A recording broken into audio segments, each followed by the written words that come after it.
अंतरिम अध्यक्षा सोनिया गांधी ने कहा कि महात्मा गांधी राष्ट्रीय ग्रामीण रोजगार गारंटी कानून 2005 क्रांतिकारी और तार्किक बदलाव का उदाहरण है। इस कानून ने गरीब से गरीब शख्स को हाथों का काम और आर्थिक ताकत देकर भूख और गरीबी को मिटाने का काम किया है। सोनिया गांधी ने कहा कि ये तार्किक इसलिए है कि ये पैसा सीधे उन लोगों के हाथों में जाता है जिन्हें इसकी सबसे ज्यादा जरूरत है। एक लेख में सोनिया गांधी ने कहा कि भारतीय जनता पार्टी बनाम कांग्रेस का मुद्दा है ही नहीं। भारत की जनता की मदद करने के लिए मनरेगा का इस्तेमाल करिए।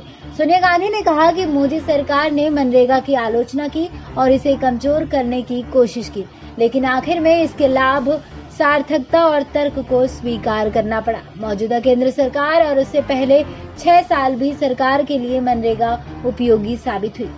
कांग्रेस के अंतरिम अध्यक्ष ने लिखा कि कांग्रेस द्वारा स्थापित सार्वजनिक वितरण प्रणाली यानी पीडीएस के साथ मनरेगा गरीब और कमजोर नागरिकों को भूख और गरीबी से बचाने के लिए बहुत ही लाभकारी है। खासतौर से कोरोना महामारी के दौरान इसकी उपयोगिता साबित हुई है। सोनिया ने लिखा कि सितंबर 2005 में संसद ने जिस मनरेगा कानून को पास किया वो एक जन आंदोलन और सिविल सोसाइटी की आवाजों का परिणाम है। कांग्रेस पार्टी ने जनता की इस आवाज को सुना और इसे कानून के रूप में पेश किया।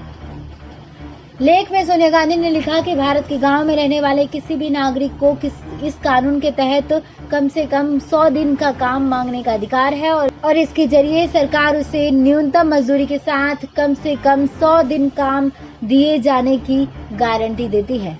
इसकी उपयोगिता बहुत जल्दी साबित हुई है।